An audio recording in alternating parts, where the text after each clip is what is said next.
when the bad guy steps on the stage and he's bringing the whole world together, I'm going to have to stand up and say, that's the Antichrist. Well, you don't suppose that's going to get me killed? Yeah, that will get us killed. Because that anyone that says Yeshua hasn't come in the flesh is of Antichrist. So the tables will be flipped again, and the Bible will be used against those that are claiming that this is not Yeshua. This is the devil incarnate that's come in the form of Yeshua.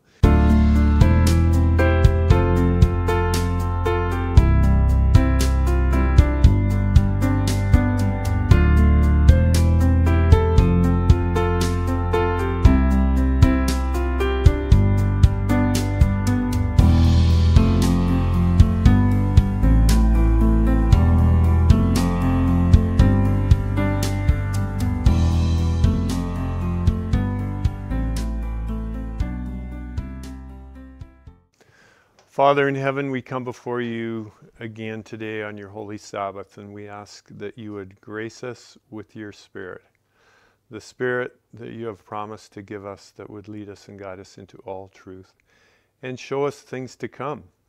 We ask that you pour out your blessing on us today because we recognize our great need. We ask that the blood of Yeshua will cover our unrighteousness, that you can truly dwell with us today. Teach us your ways, Father, we pray. In Yeshua's name, amen. All right, so we're gonna dive. Last night we were talking about different things, and prophecy seems to be what people really want to understand better. And you know, this is in our human psyche that we want to know what's going to happen in the future. And if you doubt that concept, just go to your local grocery store and you'll see at the front counter they have all these predictions of all these people, and they must sell them because they always have them there. But people don't realize that the Bible has all the predictions we need that are in the Bible. And to prove that, we go back into history and we start looking at everything that's been fulfilled in the Word, and we can tell that those things were fulfilled. But it gives us courage and strength and faith that the things that are not yet fulfilled will be fulfilled, just as everything else was. And so when people start looking at that concept, they start reading these prophecies and they get very confused. Has anyone got confused reading prophecy? Yeah, I think we've all been there at one time. And fortunately, someone helped us somewhere along the way to figure out, okay, this is how you do it. You see, what the problem is people want to take the 401 course before they take the 101 course. And they jump right into the deep water hoping they're going to be able to swim. And a lot of people drowned out there in prophecy land. And that's because there's some real traps there, because there's an enemy that wants us to confuse these prophecies. Just as it was in the first coming, so it will be at the second coming. Satan did such a work with God's people to confuse the prophecies. We're looking at the wrong prophecies back then, and we're not understanding how God laid out the Bible. And I find this to be basic. I'm going to talk a little bit about my experience here as we go, how I learned how the Bible was put together. And not just from some theologian that took a university course. In practical terms, how was the Bible put together? It's really quite simple. So what happens when people get confused on this, they just throw it all away. And basically the outcome looks something like this. Is people are hiding themselves and they're burying themselves in the sand, and then they can't see anything. And so they walk away from the whole thing.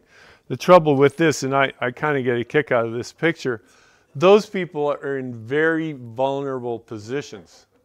And so when we do this, when we hide ourselves from the truth of God's Word and prophecy primarily, when we hide ourselves from prophecy, we end up in very vulnerable position. because spiritually we don't prepare ourselves. Mentally, people don't understand, but there's a certain amount of mental preparation that has to be made in order to get through the conflict that's coming. You've got to mentally be prepared. When something happens, you are going to do this. And that doesn't negate the spiritual preparation. That's obviously the most important part.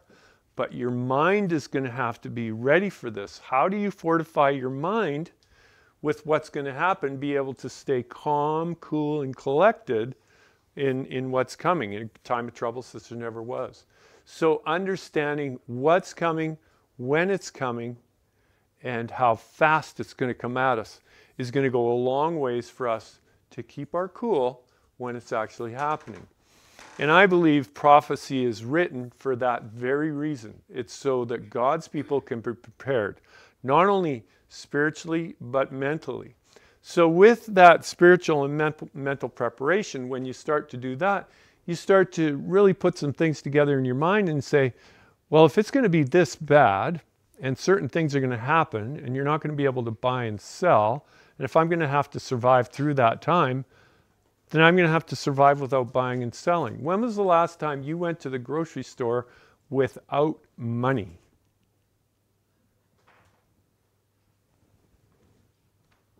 Anybody? Oh, I have, just last week.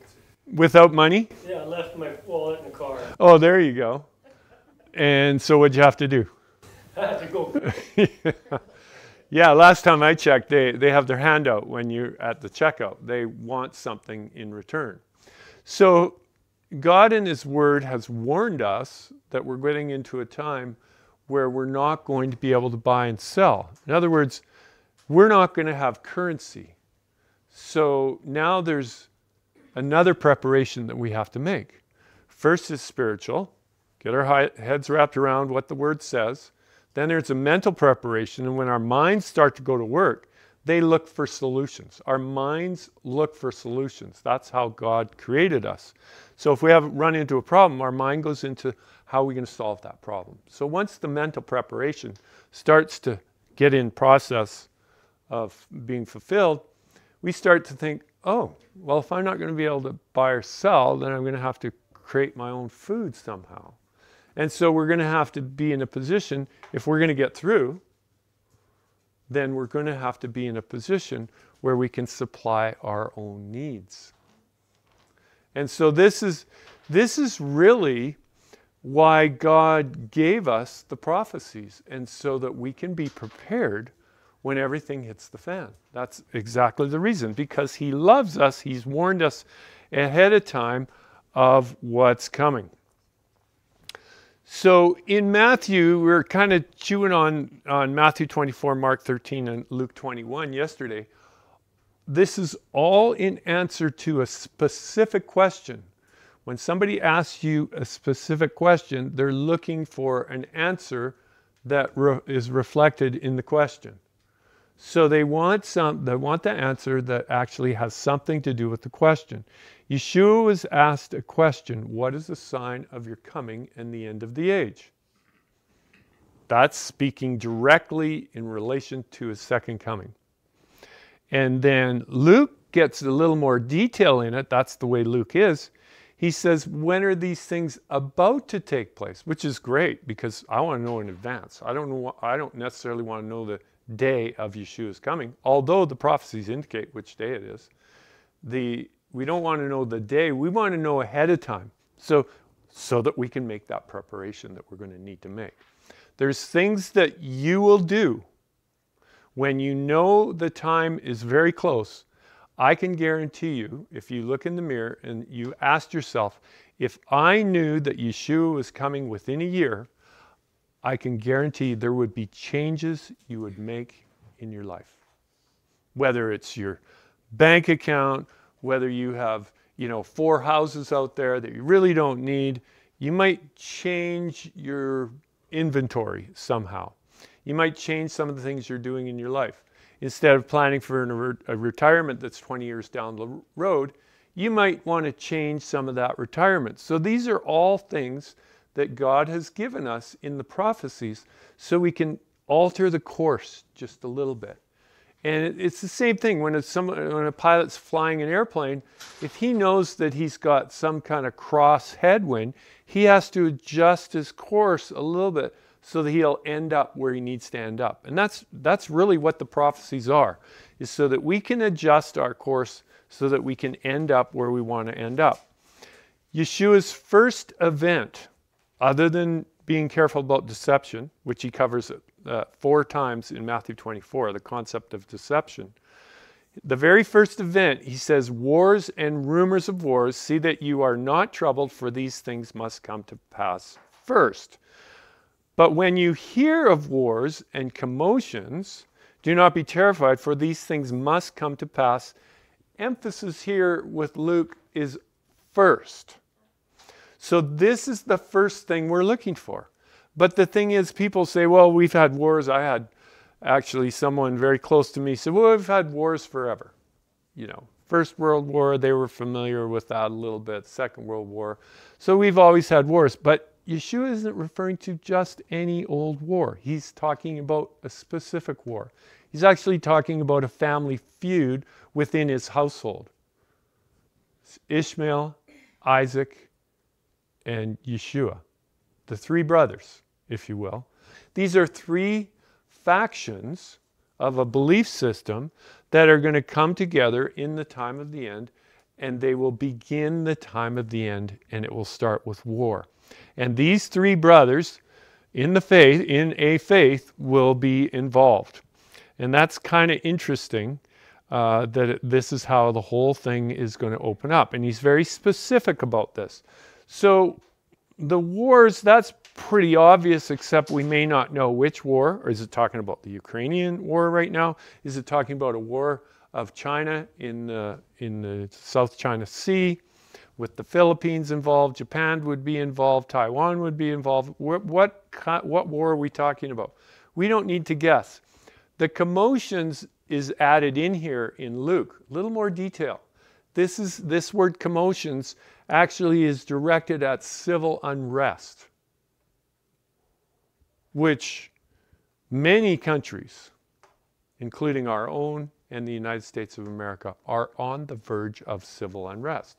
Many people are in denial, oh, it would never happen here. Well, time's going to tell on that one. But when I travel around, I'm finding when I ask people this, they're telling me, yeah, it could happen. It could absolutely happen where things are going.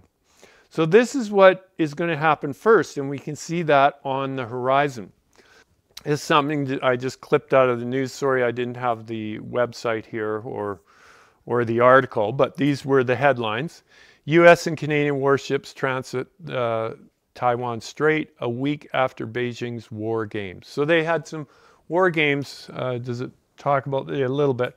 The transit came less than a week after China conducted large-scale military exercises surrounding Taiwan. That's an interesting war game. Why would they do that? Why would they send ships and airplanes and all these jets and play a war game and surround Taiwan?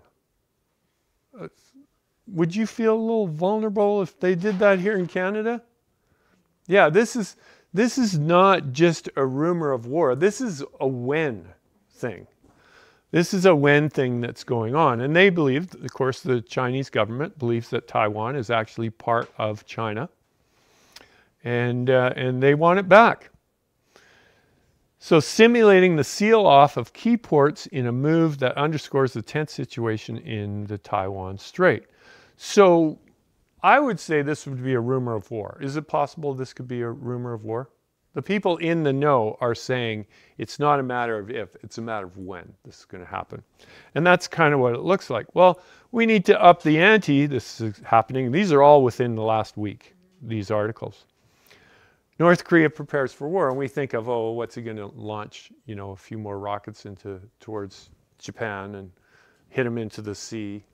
But no, they've actually moved troops into Russia so they can help Russia fight Ukraine. Yeah, thousands of troops. So they're joining into this war, and the comment is they could be opening up for World War III. It's interesting, South Korea has just said, if you're sending your troops there, then we're going to send our troops to Ukraine. So this is getting rather ridiculous, is what's going on here. So this is the man himself. North Korean troops in Ukraine. Everything we know about Kim Jong-un's army joining the Russian invasion. So you can Google this and find out what's going on. Also here, in recent weeks, several high-ranking Russian officials have raised the nuclear threat as war in Ukraine drags on, with tens of thousands of soldiers lost on both sides over the course of more than 2 years. Now, here in the West, I don't know, have you guys heard the term fake news? You familiar with that? We have been fed a line that is completely false on what is going on in Ukraine. Actually, what happened in Ukraine in 2014, the CIA went in and they created a coup situation and they took over the Ukrainian government and they instilled their version of what the government in Ukraine should look like. This has nothing to do with Russian aggression. Russian aggression was the product of what the West did in Ukraine. And so they want to make Ukraine part of NATO, which Russia already had an agreement with the West that Ukraine would never be part of NATO. Ukraine was a buffer zone to create a safe zone between the West and the East, and it was agreed upon. But the West broke that agreement, and now they're talking of making those countries part of NATO. And Russia said, that's not going to happen. And there's lots of other things that are going on, but certainly when we examine the evidence, Vladimir Putin is not the only bad guy in this situation. These people that have created this situation, for the most part, it's on the West is where the problems are. It's in the West's ideology. Here in this article here, after addressed by President and Russian Federation Vladimir Putin on the start of Russia's BRICS chairmanship. On January 1st, Russia was passed the baton of BRICS chairmanship. You guys know what BRICS is? The BRICS is short for Brazil, Russia, India, China, and South Africa. These major countries have formed an alliance, and that alliance is to take down the United States, to break the US dollar as the world currency. And this is what they're trying to do. But the interesting part, BRICS has been growing quite quickly, actually. So they had some new members come in here, which are kind of interesting. August 2022 now includes 10 countries: Egypt, Ethiopia, Iran, Saudi Arabia, and United Arab Emirates. Those are mostly Muslim nations. So it's interesting that Saudi Arabia and Iran both joined. You might think that Iran would join, but not Saudi Arabia. This is a shift in allegiances. Saudi Arabia, when Trump was in, that's when he had the Abraham Accords. And that's when Saudi Arabia, United Arab Emirates are sort of closely being allied, more closely being allied with the United States. But that whole thing is flipped on its head now. And so Saudi Arabia has seen that the United States, under their current leadership, has weakened, and they are no longer in a position to protect Saudi Arabia. So the allegiances have shifted in the sand in the Arab world. And they are now aligning themselves with BRICS, which was formed to destroy the US currency. And so this is what's going on here. So they joined BRICS as full members, which is a strong indication of the growing authority of the association and its role in international affairs. Now, this is something I don't know, some of you might be aware of, but it's something to watch. The price of gold within the last year has gone from around $2,000. It's pushing $2,800 within a year. That's major. Now that's kind of cool if you happen to have some, but that tells a greater story. That tells that people in the world are losing faith in a dollar bill, and they want something that actually has value. That's another indicator that this dollar bill that we're sharing with each other is going down. This is not, the BRICS countries are buying gold as much and as fast as they can because they want to set up a currency that's actually backed by gold. What a concept. Have you ever heard of such a thing? This is what they're doing. And they're taking airplanes, these huge airplanes, and they're offloading. I've seen videos of this stuff. They're offloading gold. They're buying it everywhere they can. And that's exactly what they're doing. They want a currency that's backed by gold, and people will get behind it because they know something about the American dollar. What do you guys know about the American dollar? Is it backed by gold? No. So we will get to the point where it will be good fire starter. That's what it'll be good for, because it's not, you can't get anything for it. This is actually where this whole thing is going, and the writing's on the wall. It's kind of like the time of Nebuchadnezzar's grandson, when the handwriting on the wall, you've been weighed in the balances and found wanting. This is where we are as a nation. For nation will rise against nation, kingdom against kingdom, and there will be famines, pestilences, earthquakes in various places. So it's interesting that there's war, and there's commotions, which is civil unrest, and what falls on the heels of that is famine, pestilence, and earthquake. So this is a cause and effect thing going on here. So this tells me, because he said before, earlier in the verse before, he says, see that you be not troubled, for these things must come to pass first. So the reason why we're going to be troubled is because the magnitude of the conflicts in the world. So we're all going to be troubled. Not just somebody over there in Ukraine or someone in Taiwan. The whole world's going to be in conflict with this thing that's coming. So what follows on the heels is a natural consequence because of the severity of the wars and the magnitude is famine will follow. So here again, why would God tell us all this disaster? Because he wants us to be preserved through this. So he's warned us what will come after the war. So when we see the war on the horizon, we should be thinking of what follows. What follows the war? Yeshua told us. You see, the events, and I said this yesterday, and I don't think we can say things like this enough. The events connected to the close of probation are clearly portrayed in the prophecies. That's a fact. And how do I know that? Because when I read the prophecies, it tells us it's war, famine, pestilence, natural disasters. Just like that. It's just going to unfold just like that. So God has shown us this so that we can be prepared for it. And the trouble with people is, they're not reading these prophecies. They've given up on these prophecies. And all you need to do is have a relationship with Jesus. That's all that matters. In fact, they've relegated prophecy to the trash heap, saying it really doesn't, prophecy's not a big deal. Well, when Israel was doing what it should do you know there was always a prophet in Israel?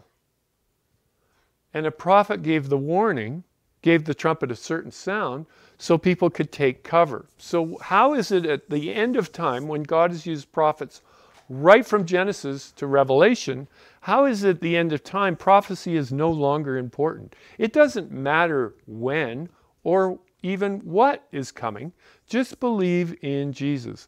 That is the sleeping pill of the enemy.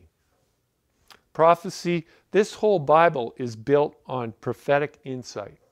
And so prophecy is actually very important for us to understand. So how do we do it? That's the thing. Matthew tells us all these are the beginning of sorrows, and they will deliver you up for tribulation and kill you, and you will be hated by all nations for my name's sake. So this is what happens after. So once we get into the slide down, they're going to kill you. Why are they going to kill you? If this is all cause and effect, why are they going to kill you? Any ideas? Because they hate Jesus. It says, for my name's sake. That's why. They're going to kill you for my name's sake. Well, because you believe in that name or believe in that deity, if you will. Well, how about we change that up just a little bit and look at another option, is our version of what that name represents. It represents a kingdom. It represents his kingdom. There's two kingdoms at war here. There's the kingdom of this world that's headed up by God's enemy, and then there's God's kingdom. Now, we understand that one is a counterfeit of the other, so it's got to look pretty close to the real deal, but it's just not. So the whole world's going to be captivated by a false concept of what the real actually is. So they're going to implement their system in the world and make their system law. The whole religious system. There will only be one world system of religion, one state-approved religion. And because God's people are not going to submit to that religion, they are going to be persecuted. In fact, they will be starved out. Now, if you were, which you guys all were, involved in the COVID crisis, I know people very close to me that lost their jobs because they would not take a vaccination. That's a little preview. That's how they're going to do it. They're going to attack through economy. You won't be able to be a part of our system if you don't go along with our system, and you will be locked out.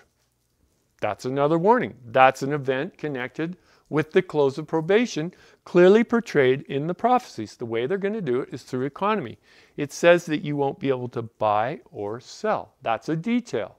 Now, how are they going to do that? That's another thing that we need to figure out. And then he tells us, then Yeshua tells us, but it will turn out to be as an occasion for testimony. An opportunity for us. All this bad news is an opportunity for us. Then many will be offended, will betray one another and hate one another. And then many false prophets will arise and deceive many. So he goes back to the deception again. And he says, because lawlessness will abound, the love of many will grow cold, but he who endures to the end shall be saved. Now it's interesting, love comes in different forms. This love is the agape love. This is the kind of love that God has, an unconditional love. This is the kind of love that we should have for others, an unconditional love. When we look at somebody that's a sinner, we don't look at them necessarily as a sinner, but as someone that could be without sin. We look at the potential of that individual, where they could be with God's grace. And that's how God looks at us. I'm sure at least at one time, people would look at me and say, this guy is not a candidate for a baptismal tank. It's just not going to happen. But God arranged circumstances so that I would be in a baptismal tank at one time. And so this love here, it follows on the heels. Now this is cause and effect. This whole thing is cause and effect. There's something that happens, then there's a response. And the response causes another effect. So the whole thing just goes down the line here. So it says here, those people that have this agape love, because they're persecuted, their love can grow cold. Why? Because if we're not careful and we don't keep our emotions in check, we will grow to hate our persecutors. This is a warning for God's people. This is what people don't really see. Yeshua is directing this conversation at his followers. So when we become persecuted, if we don't watch ourselves, we will begin to hate our persecutors. That's a natural human response. And so we're going to have to keep these checked. And that's the importance of understanding God's word and his plan for us. That's what's going to get us through. We're told in 1 Peter, I believe it's 1 Peter, it might be 2nd, where he says that God has given us such great and precious, exceedingly great and precious promises that we can be partakers of the divine nature. The divine nature, if the divine nature is not in us, is not living in us, we will never make it through. We're not going to make it through on our own. We have to submit to the divine nature, and that's how our love is not going to grow cold. We won't lose ourselves because of what is happening around us. And this gospel of the kingdom will be preached in all the world as a witness to all nations, and then the end will come. So people read Matthew 24 and they think, well, this is the sum total. So we go over to Mark 13, we get a little more information, but Mark 13 is basically a carbon copy of what Matthew said. But it's not until we go to Luke, and Luke fills in some more details. Now this is a concept. This is three men involved in the same conversation, but I don't know if you realize this, but none of those three men actually heard the words fall from Yeshua's lips. A lot of people don't think about that. Matthew was not privy to this conversation. Who was? Peter, James, John, and Andrew. They were the only ones that heard this. And so they shared it with the 12, and this is what we get out of it. So we don't have an eyewitness, if you will, of this account. That's why when we hear something from Luke, it's additional information, because what impressed Luke that he wrote down was different than what Matthew wrote down, different what Mark wrote down. So what we have to do is we have to assemble all the information and bring it together. This is like the 101 in Bible prophecy. This is what we have to do. We have to take prophecies that involve the same information and draw them together. Because if we just had Matthew 24, we wouldn't get a clear picture of what's going on. But Matthew 24, as we're going to see, speaks about an abomination of desolation. That word abomination of desolation doesn't come up in Luke's expose on this prophecy. But he includes other information that are involved in the abomination of desolation. So we get a little more information of what it's going to look like when that happens. So this is another point that needs to be made here. When Yeshua says this gospel of the kingdom will be preached in all the world, it kind of alludes to the idea that there could be another gospel. The gospel that Yeshua was preaching needs to go to all the world. So is there another gospel? Paul refers to this in Corinthians, for if he who comes preaches another Jesus, whom, or Yeshua, that's what Paul would have said, whom we have not preached, or if you receive a different spirit, which you have not received, or a different gospel, which you have not accepted, you may well put up with it. So he was warning the people that they could get themselves into a position where they will accept something, they will be deceived into thinking something that's actually not true. So he says everything has to measure, he was saying, with what he taught them. So if we start deviating from what he taught them, then we know we're on the wrong track. And this goes for any Bible writer. It has to be in sync with what the Bible writers taught. So there's a lesson. Now he says here that they could receive a different spirit. What does it mean to receive a different spirit? John is very clear on this. He speaks about this. Beloved, do not believe every spirit, but test the spirits, whether they are of God, because many false prophets have gone out into the world. Now this is kind of interesting. So we have a story in 2 Chronicles that talks about a spirit that went out from the Lord and inspired the false prophets in Israel, and they directed the king to do something. That was King Ahab. You can read about the story. It's very interesting. We have these little insights of this war between good and evil and how it works. We see a little insight in the book of Job. You've seen that when the sons of God and they came together for some meeting. Satan was there and God asked him, what have you been doing? Oh, I've been going to and fro in the earth. I have everything under control. And God says, not everyone is under your control. I have a servant there. His name is Job. Have you overlooked him? Well, the evidence came out that he hadn't overlooked him, but he couldn't get Job to trip up on what he was doing. He was a righteous man, and he couldn't get him to do evil. This is what he's talking about. This is actually a little preview of what is going to happen in the time of the end. God is going to allow evil entities that are in the heavens, dark entities, spiritual entities, to influence people to deceive others. This is what Yeshua was talking about here. He said, many will come in my name and deceive many. So that's people that are coming in the authority and name of our Savior. And he said, those are the people that are going to deceive you. Because we're not going to be thinking these people will deceive. But he said, those are the ones that you got to watch out for. Those are the ones that are preaching in the name of Yeshua. And they're also teaching that his coming has drawn near. Now, I don't know where you've been to church, but I think almost every church now is teaching that. Is that Yeshua? So Yeshua is telling us you got to check everyone out. That includes me, or anyone that you're listening to has to be checked out. Because the way it works is God allows, doesn't promote, he allows evil to manifest itself so we can see the difference. That's exactly the situation we see in the world right now. Evil is becoming clear right out in the open.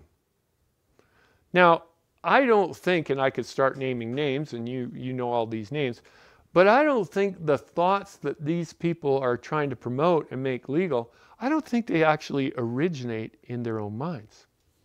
I think they originate in the mind of God's enemy. And see, this is what the Bible teaches. They inspire people to do certain things. And we can see this in the Bible. If you're not familiar with that story, I highly recommend it.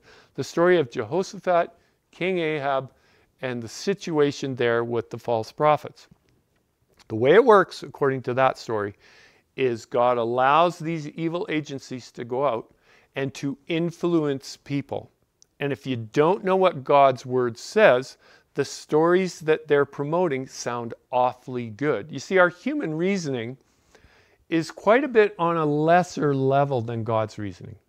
I think there's a verse, something like that, isn't there? Is that his thoughts are so much higher than ours. In fact, all of God's thoughts will go straight over our head. We won't even, our arms aren't long enough to reach them. It's only through the Holy Spirit that can get those thoughts into our mind, and then we start chewing on them and start to understand them. But without the guidance of the Holy Spirit, we cannot, doesn't matter what your intellect is, you will not be able to discern between truth and error without God's Spirit. You see, that's why Yeshua gave it to us, because he said, when the Spirit of truth comes, he will guide you into all truth. That's because we can't find all truth without his Spirit. So those people in the world that are not governed or influenced by his Spirit, there's only another spirit that takes control. And that's the spirit of Antichrist, the spirit of evil. And that's exactly what we're seeing. So those people right now, I believe, this conservative movement that is rising up, some people call it a red wave. I don't know if I want to go that far. But it's God's wave that he's raising up believers to say, we cannot go on like this. We've got to have a shift. And this shift is actually happening now. And it's a product of the visibility of evil. And that's why this wave has started. By this you know the Spirit. Oh, you cannot see that. Oh, can you? Yeah, you can see it a little bit. By this you know the Spirit of God. Every spirit that confesses that Yeshua the Christ has come in the flesh is of God. And every spirit that does not confess that Yeshua the Christ has come in the flesh is not of God. And this is the spirit of Antichrist, which you know, I can't see mine, which you have heard was coming and is now already in the world. Now, I don't know if you're familiar with this text, but this is a very almost confusing text, because this text indicates that if anyone believes that Yeshua has come in the flesh, is of God. You know, I think probably 98% of Christians actually believe this now, that Yeshua has come in the flesh. Whether they believe in a Trinity or a non-Trinity, they're all saying that Yeshua has come in the flesh. So how is it that these same people, I'm saying that they're going to persecute God's true followers? These same people, because this would indicate that, that they're on board. Well, there's this little thing. Have you guys heard the term present truth? You see, this is actually not present truth. Just as Noah's flood for us was not present truth. Is it truth? Absolutely it was true. When Noah was preaching, it was very important for those people to build themselves an ark and get on it and sail away. That was present truth. Now, are there things we can learn from Noah's flood? Yeshua said, as in the days of Noah, there's things we can learn. But this was present truth in their day. The conflict at the time that this was written was, who was Yeshua? Was he God? Was he a prophet? Who was he? And so this was the central theme back then. Who was Yeshua? And so John was saying, anyone that believes Yeshua came in the flesh, what does that actually mean? How does that interpret? My interpretation is that anyone believes that God Almighty came in the flesh. Because Yeshua was very clear who he was. He was the Son of God. That doesn't mean that he was God the Father. It just means he was part of what we have come to know as the Godhead. So in Philippians, Paul tells us that Yeshua thought it not robbery to be equal with God. Now, if Yeshua was just a human being, I don't know, let me ask you, Natalie, would you think it would be robbery for you to claim that you were equal with God? Like, would you ever make that claim? Yeah. That you were equal with God? Yeah, I would never normally make that claim. Why not? Because I would have never thought I would have been equal. Yeah, but why aren't you equal with God? I am not of what created me. Okay, so that means to you, then in order for you to be equal with God, you would have to be God. Yeah.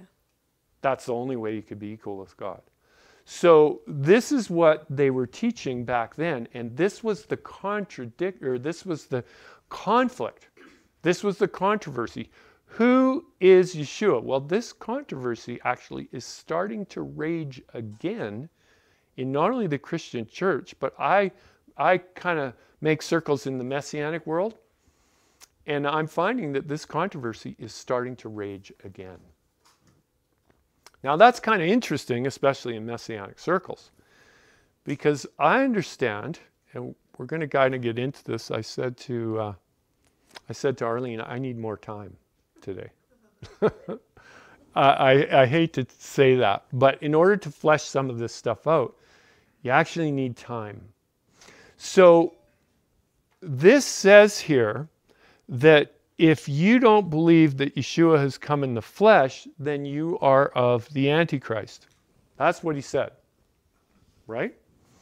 So if there's going to be a religion that comes on stream that believes in Yeshua, and it's a counterfeit religion, and they're expecting the Antichrist, let me rephrase that, they're expecting the Christ, they're expecting Yeshua to return and set up his kingdom in this world, and you don't believe that, this text is going to have great meaning.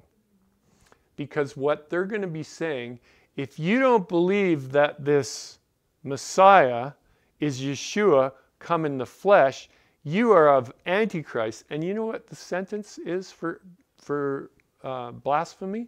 This is what this is. It's the death sentence. They will go totally on board with this. But the reason they don't understand it, because this is not going to be present truth. Because when, in Yeshua's own words, he says, by the way, no one's going to have to tell you that I've arrived. If somebody says, go look over there, don't even go, don't look, because he knew that there would be someone, Satan, would come masquerading as the Messiah. And so this text will use, and that's where the persecution is going to come from. The real persecution has come from, because our version of the truth is going to be blasphemy in their eyes. And that's worthy of death. And so ultimately, this persecution will be slow, and it will grow, and it will grow, it will grow into the place where it will become a death sentence. And we read about that in Revelation. Oh, there we go. That's the clear one. I guess I didn't delete that one. So Yeshua says, he finishes this up saying, this gospel of the kingdom will be preached in all the world as a witness to all nations, and then the end will come. So now that's the close of the prophecy. He says, this is when the end is going to come. So now I want to talk a little bit about a concept called repeat and enlarge. And I know some of you are familiar with that. But this is the main reason why people cannot understand what the prophecies. Because we go through something and then it starts over again. And we get different details and we can't figure out how this fits in to what's been said before. So then Yeshua goes into the repeat. Now he goes back into the prophecy. So he gives an abbreviated form, ... all the way to the end. Then the end will come. My second coming will come. And then he says, therefore. So he says, therefore, when you see the abomination of desolation spoken of by Daniel the prophet standing in the holy place, whoever reads, let him understand. This is actually the first 3 verses of the book of Revelation, which we're going to read here in a little bit. Yeshua's telling us here that Daniel is a prophet that needs to be seen and understood in the time of the end, especially in regard to the abomination of desolation. So as a good Bible student, I would think if we're followers of Yeshua, we would do what he said and go to the book of Daniel. But so many people, the first place they want to go to and prove their points is Isaiah, Jeremiah, Ezekiel. You know, the problem is Yeshua never mentioned those prophets for the time of the end. Now, that doesn't mean that they don't have some things that we need to understand. That doesn't mean that at all. It just means to me that unless I go to Daniel first and sort out Daniel and get that clear in my own mind, I really have no business in those other prophets. Now, that might sound kind of extreme, but if Jeremiah was the first guy that I need to sort out, then surely Yeshua would have said that. But he actually zeroed in on Daniel, and he said, don't just read it, you need to understand it. And so many people have struggled with the book of Daniel over time, but I would propose that the understanding of the book of Daniel is just now beginning to happen. So there's a repeat and enlarge. Now he goes back into the prophecy, and he starts to repeat some of the concepts through the prophecy. So the abomination of desolation is tied to, when we look through, it's tied to the persecution. So the persecution has to do with the abomination of desolation. Now, if I was to ask anyone here, what have they heard that the abomination of desolation is? I know some of you have heard some concepts of what the abomination of desolation is.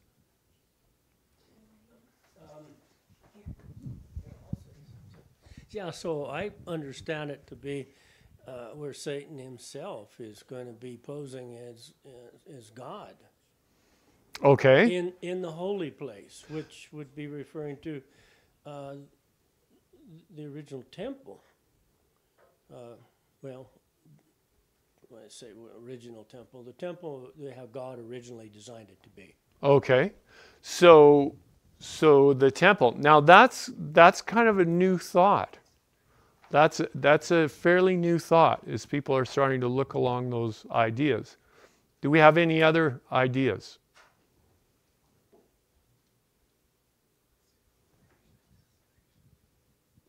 Antiochus Epiphanes. Has anyone heard that name before? That's who people used to think, and people still do. If you've been in the preterist camp, that's one of the stories that they have, because their idea of these prophecies is they've all been fulfilled. So they're not reading them. They think I'm wasting my time. They think we're wasting our time reading those prophecies. I wonder if Yeshua said just before his coming, you need to understand the book of Daniel. I wonder who takes the upper ground in the battle when people close the book of Daniel and think that there's nothing for them to learn.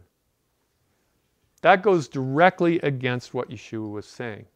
So the enemy has put people to sleep, not by directly necessarily talking in their ears, but by his agencies. He's actually been whispering in the ears of those that are teaching us, to some degree at least, saying that these prophecies have been fulfilled in the past. Now there's different levels of that. There's the historicist view, which says that most of the prophecies are in the past, and we've just got a couple verses left over that still need to be fulfilled. So I say again, if that's wrong, who wins in that?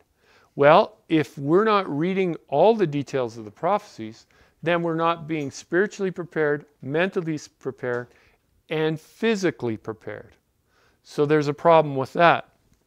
Now, I'm from the futurist camp, but it's not really a fair name, actually, because I'm kind of a historicist as well. I believe that there are prophecies that have been fulfilled, and therefore that gives me the hope and the faith to know that the remaining prophecies will be fulfilled. But the question is, which are the prophecies that are yet to be fulfilled? That's really the question. So I would say if we don't know, maybe we should look at all the prophecies of Daniel again. You see, the thing is, it's kind of interesting. If we're told, and we're going to look at these verses, that the understanding of Daniel would not come until the end of time, or the time of the end, then the understanding of the book of Daniel would not be a good understanding until the time of the end, because God sealed it up. And when God seals something up, he does what he says he's going to do, and we can't understand it. Why is that? Why can't we understand it? It's not because the highest intellects in the world haven't tried to figure it out, because maybe they thought they were living at the time of the end, but the Spirit of God did not show them the meaning of the prophecies. That's why. It doesn't matter how smart. I had somebody tell me one time, we were talking about the feasts, and I had a pastor tell me one time that the main research, the Biblical Research Center, they have these scholars that are there, and they're a lot smarter than you and me, Tom. And this guy was a pastor. And he said, they've already looked at this stuff, so we don't need to. And I'm thinking, oh, wow. I read a statement about history that if we don't learn the lessons of the past, we're doomed to repeat them. Well, the rest of the story on that little saying goes like this. We actually have learned something from history, and that is that we don't learn the lessons of the past. And so, if it's possible that the highest authority of God's people missed the points when Yeshua was on this world, walking this world, is it possible that Satan did such a good job and that our memories aren't as good as they should be, that we're repeating the history of the past? We cannot afford to rule that out. So I would say I have enough trust in the Spirit of God to go back into all of these prophecies of Daniel, starting at chapter 1, and read right through to chapter 12 to the end of chapter 12 and start trying to figure out how this applies to me. The question is, do we have enough trust in the Spirit of God? According to Yeshua, he would lead us and guide us into all truth and show us things to come. The showing us things to come is the prophetic part of God's word. So in God's mind, we are the apple of his eye, so to speak, and he wants us to know what's coming. That's why he's telling us here. He wants us to understand what's coming. And so we need to go back to the book. So in the book of Daniel, it's very interesting. At the end of the book, it says, seal up the book. Not just the last chapter. Not just the last vision. Because Daniel had visions from chapter 7 through to chapter 12. So there's 6 chapters of Daniel's visions that contain all of Daniel's visions that were recorded. There's also 6 chapters that prelude that, come before that, and they're the time period that Daniel lived when he was in captivity. We don't know Daniel's life much before that, but we know through those chapters that he had certain customs that he was keeping even in Babylon. That was the appointed time of the daily. We know that from chapter 6 of Daniel. Shows very clearly that Daniel was keeping the morning and the evening sacred time, even in a foreign land. And so Daniel was somehow very faithful to God. So in chapter 1, it says something very interesting that sets the stage for the whole book of Daniel. And it should set the stage for our lives. Because as Daniel was made a captive of Babylon, so are we. So we can see the playbook in the first 6 chapters of how it's going to go down in our captivity in Babylon.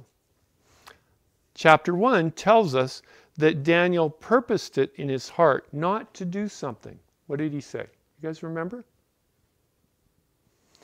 He purposed it in his heart not to defile himself. You guys remember that, right? That comes to your mind. That's what he says. It says he purposed in his heart not to defile himself. Do you know what his reward was for that? Let's have it.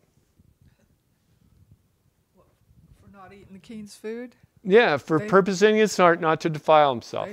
They looked better and had better knowledge than anybody right. else. It's recorded that they had 10 times the wisdom of anyone else in Babylon. Now let me ask you a question. With what's coming in our captivity of Babylon, would you like to have 10 times the wisdom of those people out there? It would be preferred. Sounds like a good idea, doesn't it? So if we will, I propose that if we purpose it in ourselves not to defile ourselves, God is going to reward us just as rewarded those that have gone before us. That's why this is really important, because we know we've got a captivity coming.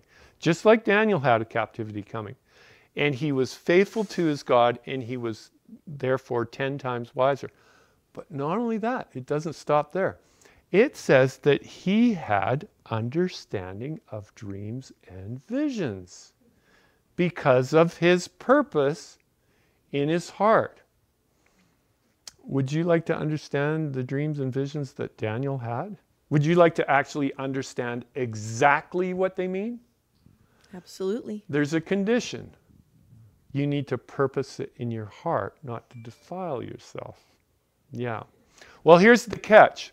Not all of us are willing to do that, at least right away. So, it's a learning. Our faith is a learning. Sanctification, we understand, is a work of our lifetime. Has anyone arrived at that place? No. We're on a road. We're working towards. That's why it's important for us to meet together, encourage each other on this road that we're on. Because sometimes it gets kind of tough. It gets kind of tough. Things happen in our lives that are tough. You're going to... Yeah, something that the Lord's put really on my heart, and that I see that, in me personally, and it's just so important for everybody to try to get this position. is you can't be honest with God if you can't be honest with yourself. Right. If you let yourself believe a lie, if you let yourself be deceived, you're not gaining knowledge. Right. Yeah, you're cutting off the source of knowledge. Is really you're turning your back on the source of knowledge. Exactly. So that's the main lesson from Daniel. And actually Daniel befriended somebody that could preserve his life. And so there's these little hints of how we're going to get protected. Daniel's life was preserved because of the understanding that he had and the friendships he made with others that were not of the house of Israel. So these are little things that we can do. Now, chapter 2, how is chapter 2? Do you remember what chapter 2 of Daniel was about? Daniel chapter 2 was the vision of the statue. And so we've had the head of gold, breast of silver, and then brass, and then the legs, and then the feet. And as we go through that chapter, it tells us, at the end of it, it tells us the interpretation. So all of the visions actually have interpretations with it. So we get clues on what it all means. And it says here, when we get down to the feet and it says the 10 toes, they're referencing kings. 10 kings. So it says, in the days of these kings, the God of heaven will basically take control. And so when we get to the book of Revelation, we see something very interesting. We see 10 kings at the time of the end. And we see 10 kings come together and form a union. So Daniel was shown from Nebuchadnezzar the major kingdoms that would try to take over the world. And there's been lots of efforts, but we're looking at one right now, is the unification to take us into a one world order. First there will be a new world order, then there will be a one world order. And that's the time of the feet. So now we get to the other visions, which we're going to get to in a little while. And we interpret by that the other visions are carbon copies of this. But that's where we kind of go wrong on that. We're going to look at that a little bit later. But when we get to chapter 3, you remember what chapter 3 is about in Daniel? It's also a prophecy, but it's something that happened in the life of Daniel's friends. There's your clue. They were thrown into the fiery furnace, right? They were thrown into the fiery furnace. And so that's a preview that God's people will be thrown into a fire furnace. Whether that's literal or figurative, you know, for you it might be literal, for me it might be figurative. It doesn't really matter. It's the fires of persecution. But it's interesting there, it tells us that 3 men went in, but there was 4. So God is going to be with us through our trials. He's not going to not allow us to go into the fire, as some believe. Rapture, that's what rapture is that you won't have to go through the fire. But God's word says that he will be with us through the fire, just as he was with Noah. He didn't take Noah out of the storm. He told Noah how to get through the storm. And that's why he warned him. It was a prophetic warning. This is how you're going to get through the storm. You need to build a boat. He didn't take him out of it. He saw that he could go through it. And that's why God has warned us to do certain things so that we can get through the storm that's coming. That's what prophecy is all about. Now, when we get into the book of Daniel and the book of Revelation, you've probably seen charts similar to this. This is an overview chart of all the time periods that are in the book of Daniel and the book of Revelation. You don't see these kind of charts in Jeremiah or Isaiah or Ezekiel. They're not there. You don't have the details of the events that are going to happen.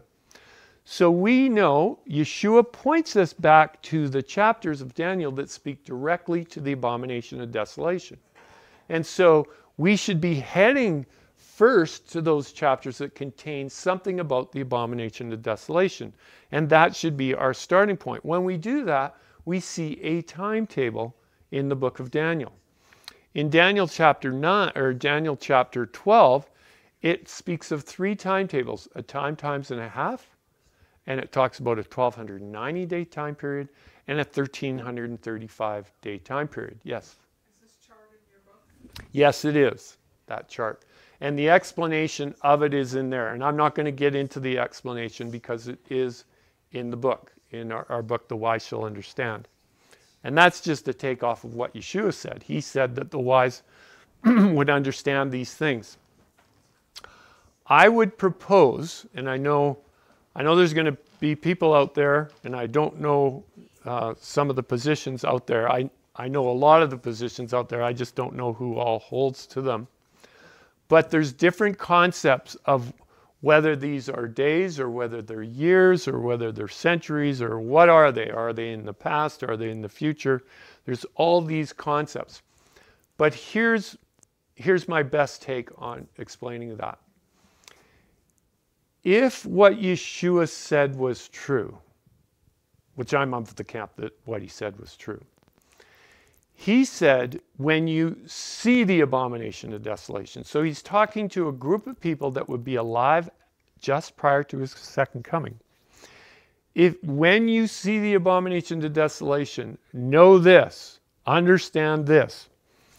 That's telling me that it's the last generation that is going to see the abomination of desolation. He also said that the generation that sees all these things, speaking of the abomination of desolation, the generation that sees all these things will know that the end is near, not think that the end is near. And I've gotten into conversations with people, and they want to fight what Yeshua said. They want to make Yeshua say something that he didn't say. He said, when you see these things, all these things, he said, not just some of them, when you see all these things, know that the end is near. The generation that sees all these things. And people say, well, that's not talking about generations. Actually, that is what he said, and that is what he meant.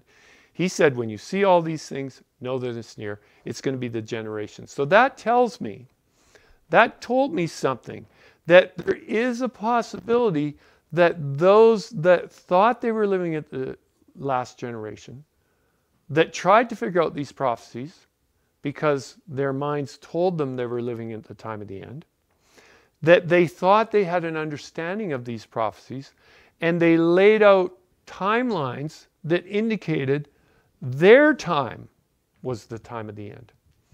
But now 2020 hindsight, we look a little deeper into what Yeshua said, and we said, hey, maybe we need to have another look at this. Maybe those people weren't actually the generation that would see all these things, because we know they weren't. In fact, a lot of the things that they taught that had happened 1,000 years plus before. So there's no way they saw those things happen. So now us sitting at the time of the end, I would say we need to go back into these prophecies and have another look at them. And just maybe when it says 1,290 days, it actually means what it says. 1,290 days. You see, when the word year is used, the year is used. So we can't magically turn days into years. Yeshua is speaking of a generation that would live to see 1,290 days. They would live to see 135 days. They would live to see the times and a half, 1,260 days. This is a complete flipping on its head what we've been taught. And I would say we should be able to trust the Spirit of God to be able to show us whether these things are true. Jeremiah doesn't seem to get the whole picture the way John got the whole picture. Isaiah doesn't get that picture. Ezekiel was off on some tangent about the temple. It's like they all seem to be focused on other different things, but they were all inspired. So how do you bring all those prophets together? It's kind of tough. And that's the struggle that people have. Well, he understood that prophecy built from Genesis, and God would reveal certain things to a prophet. Enoch is a good example. The only prophecy that we know about that's contained in our Bibles is from Peter and Jude. Jude talks about Enoch, the seventh from Adam, prophesied of the coming of the Lord when he would execute judgment. That's really all we have contained in our Bible. And some people, well, you need to read the book of Enoch. Yeah, I get that. I've checked that one out too. But the idea here is as time went on, God gave more revelation. So he gave, I'm sure Adam and Eve were given some kind of prophetic insight. We don't have, to my knowledge, a book of Adam and Eve. And many people don't understand because they didn't have a written language there. There was no use for a written language. They had photographic memories. That's just the way it works. Somebody told you, you never forgot. And so you didn't need all of these things that we have now. And so all the way through, God gave them more revelation. So if they wanted to know the truth on a subject, they would go and visit. Let's go and visit Noah. Let's go and visit Japheth. So they had the capabilities of visiting these people, and they would just spend time and go and visit these people. And they would get the story direct from the line. Well, it came to the place where we had to have something written because it was going to be passed on. We don't live 900 years anymore. It just doesn't happen. So when they lived, it's very interesting when you get a chart of the chronology and the ages of the people. You could go and visit somebody that was like 850 years old and you were just a young buck. Hey, you want the story? My uncle's got it. Go and visit him. My great-granddaddy, you want to go back and talk to Adam? Go back and talk to Adam. Get it directly from Adam. And so these were the things that happened. So all the way along, as the prophets studied those that went before them, this is what Peter talks about. He says the prophets inquired, so they're asking questions, and they're searching diligently. Do you know the reward for asking questions and searching diligently for the information? The reward is the gift of the knowledge. So God increased. As the prophets searched diligently and inquired what's going on, God rewarded them with greater insights. So that's what we have from Genesis to Revelation, is we have a building of a revelation of the restoration of Eden, the world to be in Eden. So all through the prophecies, when we start to understand this, we need to gather as many prophecies as we can that relate to the same information. So if we had a whole bunch of prophecies regarding the coming flood in Noah's time, it wouldn't be as valuable to us as the prophecies of the book of Revelation, because the book of Revelation is present truth for us. So we should be focused on the prophetic writings that have to do with our time frame, instead of wasting our time on prophecies that have nothing to do with our time. Can we learn things? Yes. I'm not saying they're not important, but they shouldn't be our focus. We actually follow the narrative of the book of Revelation. It becomes very clear. Even the words of Yeshua himself, before he left, said that he was going away, and he was not just going to come back and set up a kingdom, but he was going away and coming back to take us to his Father's house. And it's not very long that we're reading the Gospels and we find out there are actually two locations in this thing that's going on. There's the kingdom on earth and there's the kingdom of heaven. And that's the great deception of what we see out in the world. What is it of the kingdom of heaven? That's the deception. Yeshua is going to return and take us to the kingdom of heaven. See, this earth is going to lay dormant for 1,000 years. A lot of people think that he's coming up to set up his kingdom. But if we will read through the book of Revelation, we're going to understand something. Even the words of Yeshua indicate this. He says, if I don't come when I'm going to come, that even the elect would be destroyed. So he's telling us something when we combine that with his revelation in the book of Revelation. This world will not support life when he returns. The end of all life has come because he's given evil enough time to destroy itself. And so when he comes in the brightness of his coming, only the righteous will live through that, and he will take them, Paul says, he'll take us up into the air as a rendezvous point. He's not coming down here to set up his kingdom. And so we're reading the wrong prophecies when we think that. We're not reading the things that Yeshua said. In fact, we're overlooking some of the obvious things. So what's going on here? The book of Revelation has actually 6 second comings. Well, there isn't 6 comings of Yeshua. So what's going on? It's layering itself. So we have some events, and this is in keeping with how God gives prophecy. He gave John some events, and then he gave him some more events that lay on top. And then he gave him some more events, and some more events, and some more events. And it culminates in Revelation chapters 17 through 19 with the second coming. So then we have, prior to that, we have the 7 last plagues. So prior to that, in Revelation chapter 4 through 6, we're introduced into the trumpets. So we shift into the trumpets. So what the trumpets are doing, the time of the trumpets, also culminate in the second coming. So the trumpets, actually, the trumpet judgments are going on at the same time, and they culminate with the 7 last plagues. So all we're doing in the book of Revelation, you're going to go into the book of Revelation. This is going to help a lot. As you go in there, you're going to be able to break it up now and set everything on top of each other, and you're going to be able to get a larger picture of the events. So we've got 19 chapters of the events that are going to happen in this world just prior to Yeshua's coming. But it's total confusion if you don't understand this concept. We can't figure it out.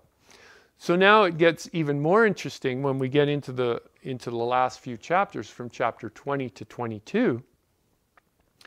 It's actually 3 repeat and enlargements on what happens after the millennium. And so it's very confusing unless we understand that. So we can see the first chapter, chapter 20, and actually, and I don't want to get into the details, I've done some work here, and I've tweaked this chart a little bit. Chapter 20 and 21, actually the chapter breaks are inconvenient for us because they take us in the wrong direction a lot of times, because the chapter breaks were put in by men, and I do not believe, from my homework, they were inspired. They were put there to help us to be able to break it up and say, oh, Matthew 24:16. Everyone, oh, that's where that is. It's like a page mark. But really they weren't there. When Yeshua was given the scroll of Isaiah, I don't know if you've ever seen these scrolls, but those scrolls did not have chapter breaks in them. He whipped through that scroll. He knew exactly where he had to read that day. And so that's kind of what we should be doing. So this whole thing, it actually ends, this first phase of Revelation chapter 20 ends in the first verse of chapter 21. The first verse of chapter 21 should be attached. When you really look at it, you can see it should be attached to the last verse of chapter 20. And then the whole thing makes sense. So chapter breaks kind of get in our way to a degree sometimes when we're really trying to figure this thing out. So we need to understand that prophecy, and I claim that this is prophecy 101. If we don't understand the repeat and enlarge, we will get really messed up on the prophecies. And this I go through in great detail demonstrating this as well. In fact, do you guys want to take another detour and I can show you this? I can show you a prophecy where this gets really confusing. This really does help understand, like you said, understanding how it's layered But boy, before they put in chapter and verses from the original writings, you've got to know that the people that read those scriptures on the skulls, boy, I would have just been baffled trying to understand it from their position. And that's exactly right. And that's why, as we're gonna be looking at a couple other things that involve that, that's why it doesn't matter what your intellect is, you won't figure out these prophecies unless you're guided by the Holy Spirit. It's impossible. It's definitely not possible. I've talked to a lot of people, and not that I have full understanding by any stretch of the imagination. It's a learning process. But people that claim to know what these prophecies say, clearly they don't say what they say they say. It's just not possible because they contradict the very words of Yeshua. Turn with me to Isaiah chapter 11.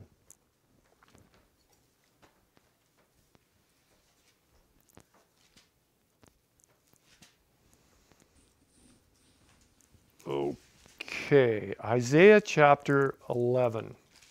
And we'll go through this. I don't want to spend too much time on this, but this gives you an example of the problems that we have when we're looking at prophecy.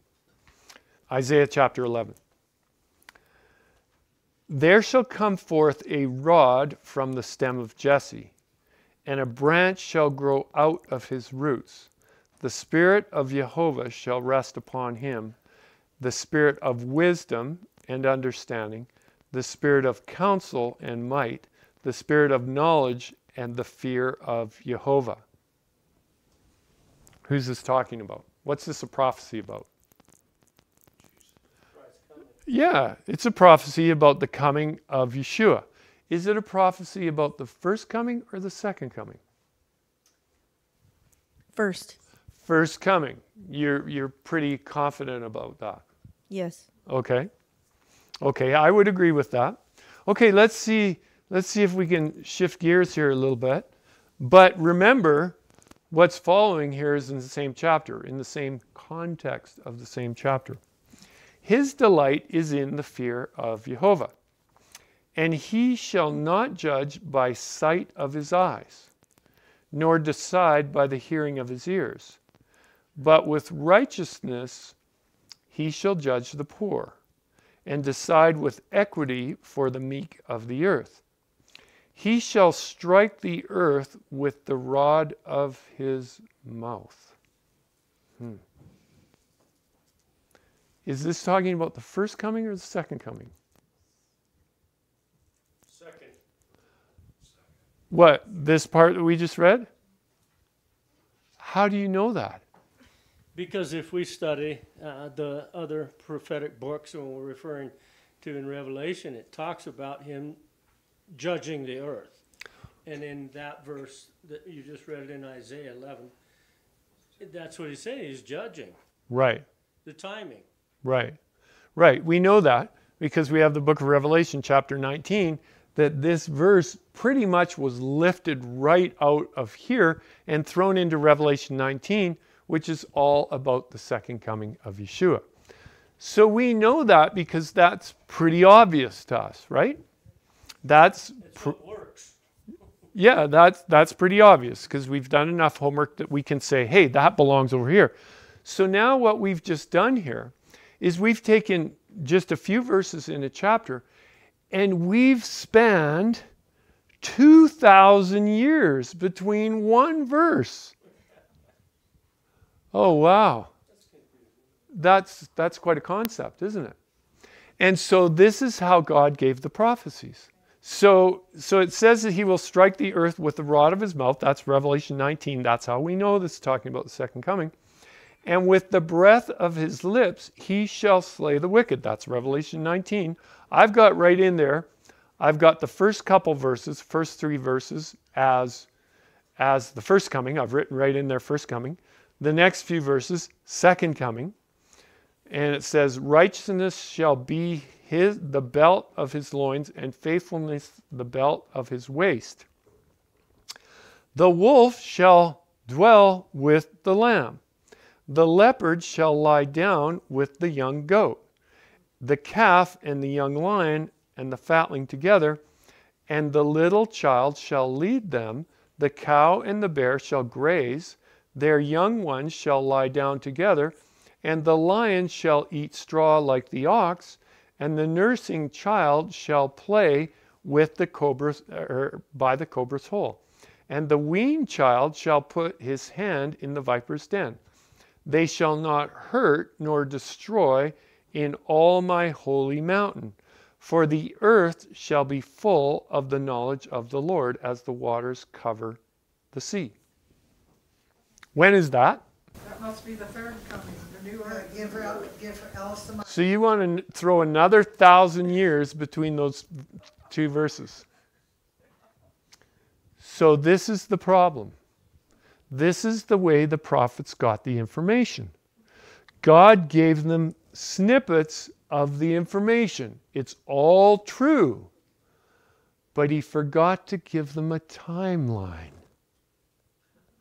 Why do you suppose God overlooked the concept of the timeline?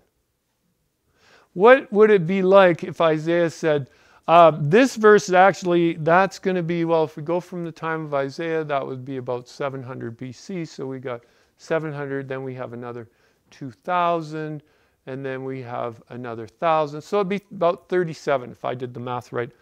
So he should introduce this text, at least from our understanding. And by the way, folks, this is going to be 37,000 or 3,700 years in the future. Would that have benefited God's people at that time? You don't suppose they would have lost hope? Yeah.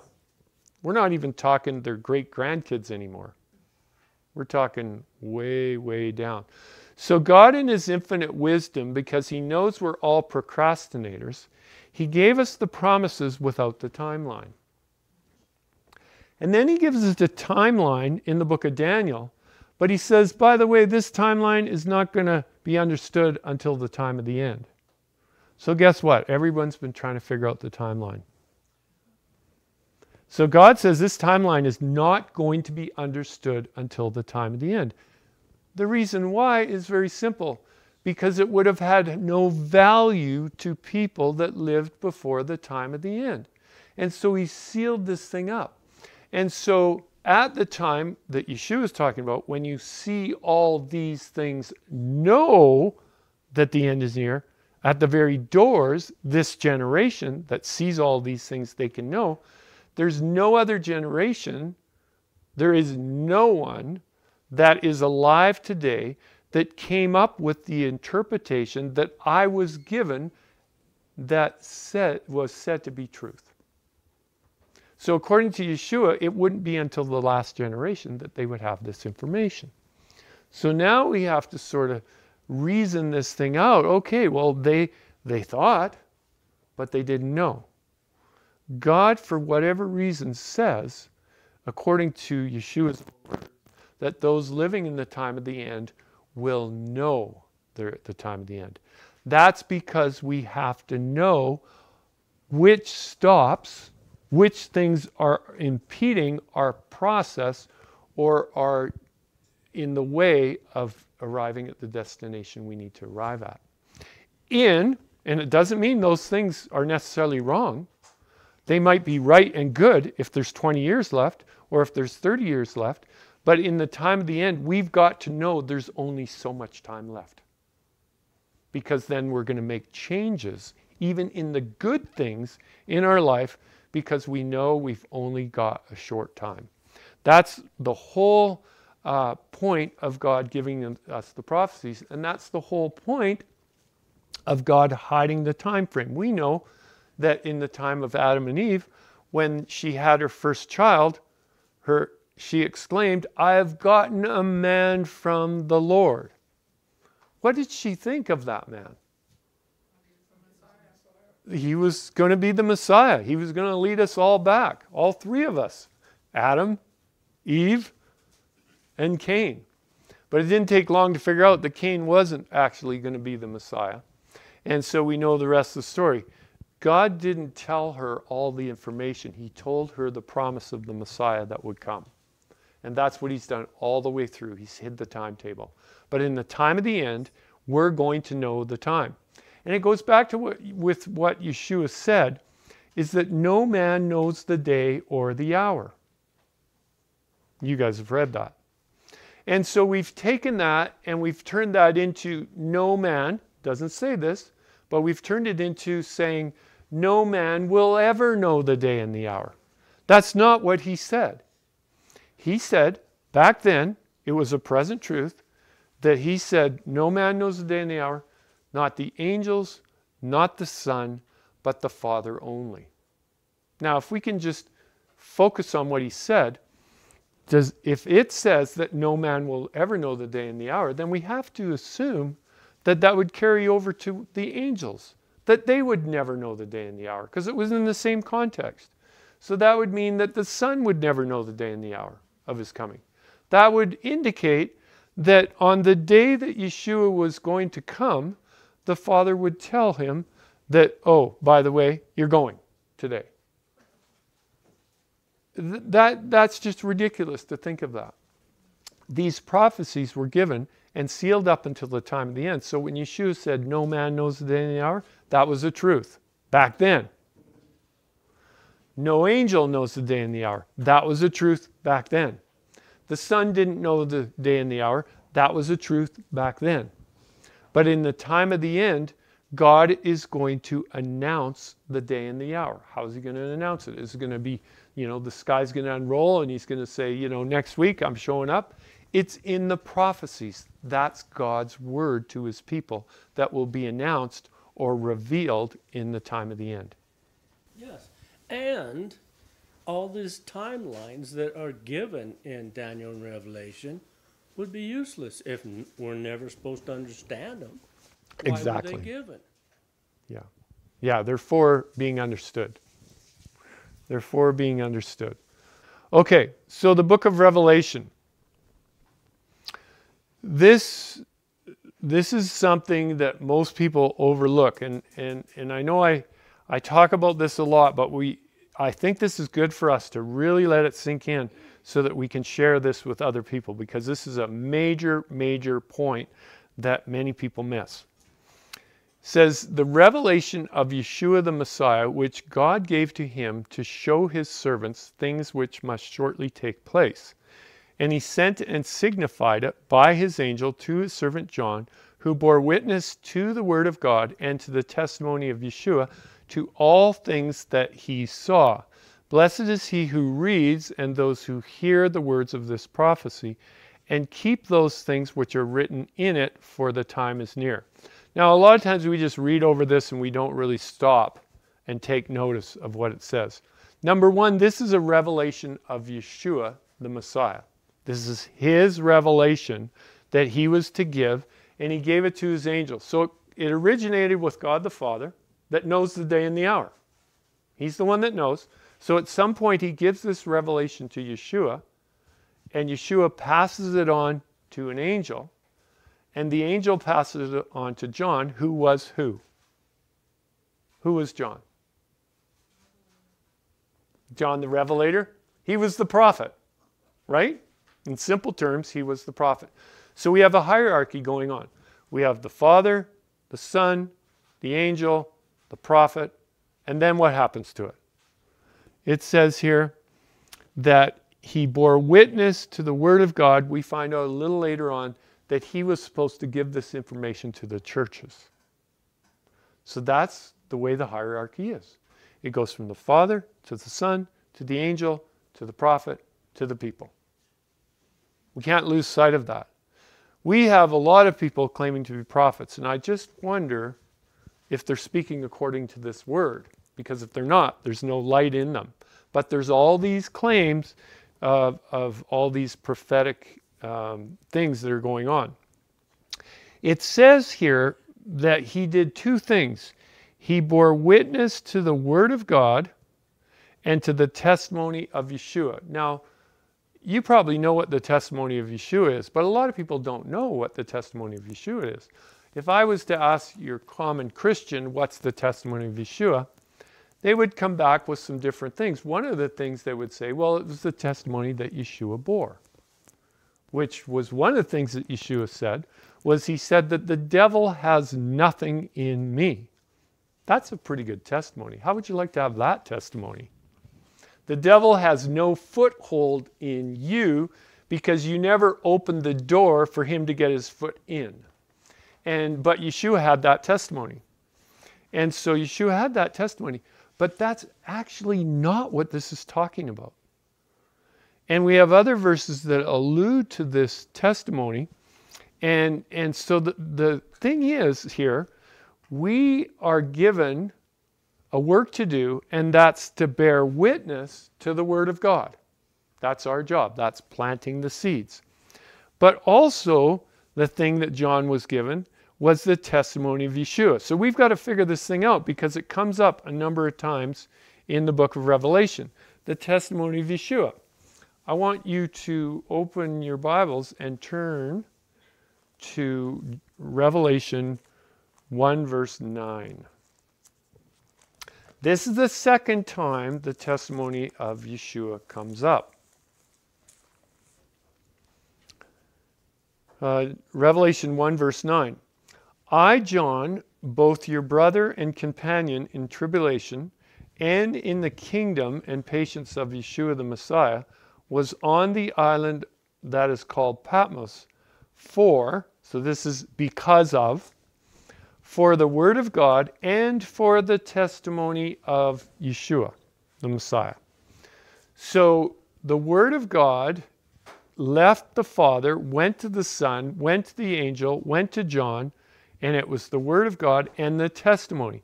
So now John finds himself in prison because of these two things. So what is, the word of God is pretty obvious. That means, that to me would mean that John is following God's word. That's what he was doing. He was following. So that's one reason why he got put in prison. But the other reason why he got put in prison was for the testimony of Yeshua. So if this is some kind of thing that we need to understand in the time of the end, the word of God is pretty plain. We need to be obedient to God's word, all of God's word. But we also need to understand what the testimony of Yeshua is, because the testimony of Yeshua is a mark on God's people. They're obedient to the word, and they're in possession to the testimony of Yeshua. We're going to see that here. If we go to Revelation chapter 6, verse 9.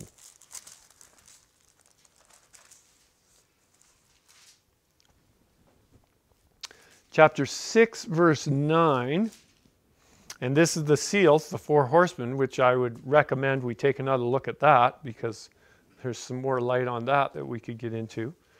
But at the end of it, on the fifth seal, it says, when he opened the fifth seal, verse 9, I saw under the altar the souls of those who had been slain for the word of God and for the testimony which they held. That's the testimony of Yeshua. So these people have been persecuted, and they ended up dying. They were killed for this testimony. So they were obedient to God's word. So this is now speaking of people at the time of the end. See, nothing ever changes. If you're going to be obedient to God's word and you're going to have the testimony of Yeshua, then you're going to be persecuted.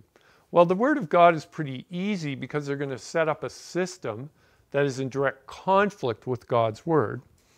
The worship times, everything's going to be in conflict. But it's the testimony of Yeshua that we really need to sort out. So let's go to Revelation 11, verse 7. 11, verse 7. Now, speaking of this power that's going to come on board, it says, now when they had finished their testimony, it's the same word here. This is what God's people have. They have the testimony of Yeshua. When they finish their testimony, the beast that ascended from the bottomless pit will make war against them, overcome them, and kill them. So when they finish their testimony, that's kind of interesting. We think of our personal testimony. That's actually not what it's talking about again. It's talking about the testimony of Yeshua. When they finish giving their testimony of Yeshua, then they're going to be killed. Why is that? We're going to find out why they're going to be killed because of this testimony of Yeshua. So let's go to our next verse here, 12 verse 11. It says here, they overcame by the blood of the Lamb and by the word of their testimony, and they did not love their lives to the death. And so often we relegate this to the concept of they're giving their personal testimony. And the world doesn't like that, and that's why they're putting them to death. But if we look at the context and we look at the result of what's going on, this is the testimony of Yeshua that they're witnessing to, that they're giving. They're giving the testimony of Yeshua. So that's why they always end up either in jail or being killed by giving this testimony. And so we've got to here at the time of the end, we've got to figure out what this is. So let's go up to verse 17. Gives us a little more information on the persecuting power. And the dragon was enraged with the woman and went to make war with the rest of her offspring, that'd be us, who keep the commandments of God, that's the word of God, and have the testimony of Yeshua the Messiah. So now we've totally identified God's people.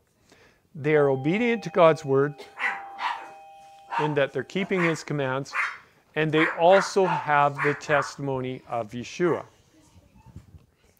So now let's go up to chapter 19, verse 10. It's interesting that we don't get the information about what the testimony of Yeshua is until the end of the book. But it is interesting that it's the same author that gives us exactly what the testimony of Yeshua is. So when we go to chapter 19, verse 10, it tells us what it is. It says, John was in vision here, and he fell at the feet to worship this being. And he says, I fell at his feet to worship him. But he said to me, see that you do not do that. I am your fellow servant and of your brethren who have the testimony of Yeshua. Worship God, for the testimony of Yeshua is the spirit of prophecy. So here we have the identifying mark of God's people is that they're not only obedient to his word, but they're in possession, because it tells us that they held to the spirit of prophecy or the testimony of Yeshua, and they were put to death because of it. So what is it? I believe it's the gift of prophecy that God is going to release on his people in the time of the end so that they know exactly what's coming. But not only the what is coming, the timing of what's coming. You see, this is what John tells us, or what Peter tells us in his letter. He says that the prophets inquired. That's something that we should do. We should inquire. And he said they searched diligently of not only what was coming, but the timing of what was coming. So in the book of Revelation, we have the what is coming, but we also have the timing of what is coming. That's what the prophets always wanted. That's the gift that God is going to give us in the time of the end. We're going to know what is coming. We're going to have to know how long we're going to have to endure. That's the gift of a father. And that's what he's done. Now, when we start to really look at the gift of prophecy, that's the gift of a message to God's prophets. And I say plural. The gift of prophecy is going to be given to more than just one person. It will be given to a multitude of people. I believe that the number that are going to be given this special gift is at least 144,000. Because those people, it says, are without guile before God's throne. And he's able, because of their experience with him, to unleash the spirit of prophecy on them. And so the gift that God gave back at Pentecost will be given again. And they will have this gift that God is going to give. And it will be a gift to direct God's people in the time of the end. That's what the gift of prophecy has always been for. It's not only to rebuke God's people when they need rebuke, but it's to guide them through the storm. And that's where all over the world God is going to give gifts to those that have been prepared. And it's an identifying mark for God's people. So when I talk to people, they say, well, prophecy isn't really that important. That is in direct conflict with his own word. And so God, or the enemy of God, has led people down the path where prophecy is not important to understand anymore. But according to God, that could not be further from the truth. So John actually goes in verse, we have 20 verse 4 now we can look at. It says in 20 verse 4, and I saw thrones and they that sat on them, and judgment was committed to them. And I saw the souls of those who had been beheaded for their testimony. That word witness there, I don't know what yours says, but it's actually the same word. So it's the testimony. Here again, we see that the Bible's very clear. 8 times it speaks of this testimony of Yeshua that God's people are in possession of in the time of the end, to lead them and guide them through the coming tribulation that is given to God's people in the time of the end, and people are put to death for it. Why are people put to death over this spirit of prophecy? Because truth is not welcome in darkness. Truth is not welcome in darkness. And I think this is what you meant. Because the spirit of prophecy is a revelation of not only God's plan, it's a revelation of the enemy's plan. And he hates that with a passion. And he's going to attack God's people that have been given the revelation of the details. You remember what I said earlier? The events connected with the close of probation are clearly, it says, portrayed in the prophecies. So if what we're reading are the prophecies, and it's going to be clearly portrayed through God's prophets, then that's why the enemy hates them so much. That's why they're put to death. Because when the bad guy steps on the stage and he's bringing the whole world together, I'm going to have to stand up and say, that's the Antichrist. Well, you don't suppose that's going to get me killed? Yeah, that will get us killed. Because that anyone that says Yeshua hasn't come in the flesh is of Antichrist. So the tables will be flipped again, and the Bible will be used against those that are claiming that this is not Yeshua. This is the devil incarnate that's come in the form of Yeshua. He's going to be healing, doing all the same things. He's going to be claiming he set up his kingdom on this world. And guess what? There's a certain faction that is not recognizing us as supreme, and they need to be executed, because the kingdom cannot be rightfully set up until they are rid of. This is how the script goes. This is how the book of Revelation goes, is those people that are revealing the bad guys on the stage will be in all kinds of trouble. So that's our lot. How do you like it so far? If it weren't for the promises, we would never engage in this. It's the promises that are going to get us through. And there are many promises. We read one about the lamb and the wolf. That's the promise. Yeah, that's what we're looking forward to.